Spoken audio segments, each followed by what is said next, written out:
let me introduce you Ken Cudmore's practice.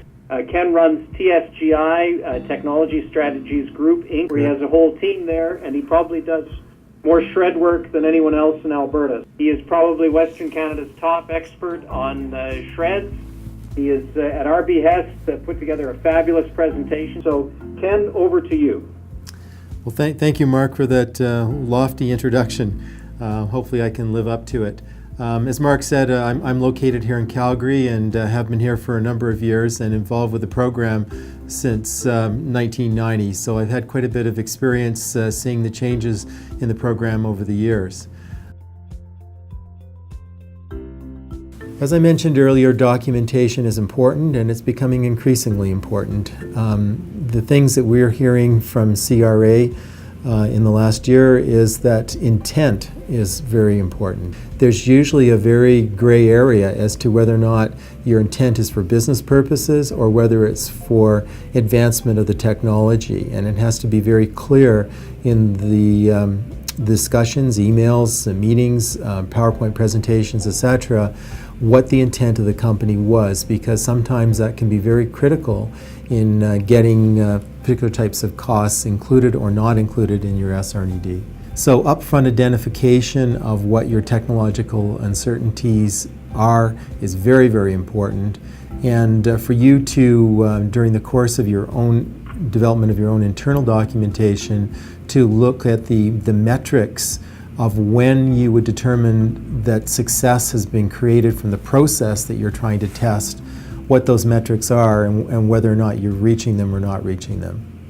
So coming up with a planning to provide a method to resolve your technological uncertainties, of course, is important, and of course tracking the process. So claims without documentation fail.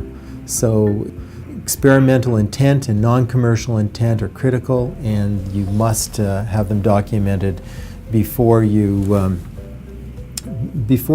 consider making a claim. Those are very important things to do. They can be the tipping point between success and failure.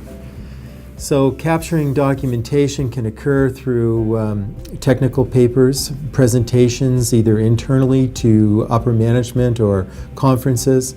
Clearly, email banking for SR&ED purposes is a very easy and important thing that you can do. The fact that management recognizes the experimental intent is important. So if you have a project that has an internal rate of return of, say, 6%, whereas your company's stated objective for most projects that will be approved is 12%, then that's very important that be documented, that even though this project may look like it's of commercial significance, it is not equal to the internal rate of return required by your company. So that type of information is important. A patent application is always useful. CRA often says that just because you have a patent doesn't mean you're doing SR&ED, but most SR&ED work is usually patentable, even if a company chooses not to do so. Any project management documents, obviously critical. Photographs of failed items and parts, again, very easy to do and very telling and very good collaborative information for CRA. The other thing that you'll notice is the more sophisticated the company, the higher the level of documentation standard that CRA will expect to see. And we see that over and over again. So the larger you are, if you're moving from being a CCPC to a small public company, you should expect a higher level of sophistication documentation requirements on the part of CRA.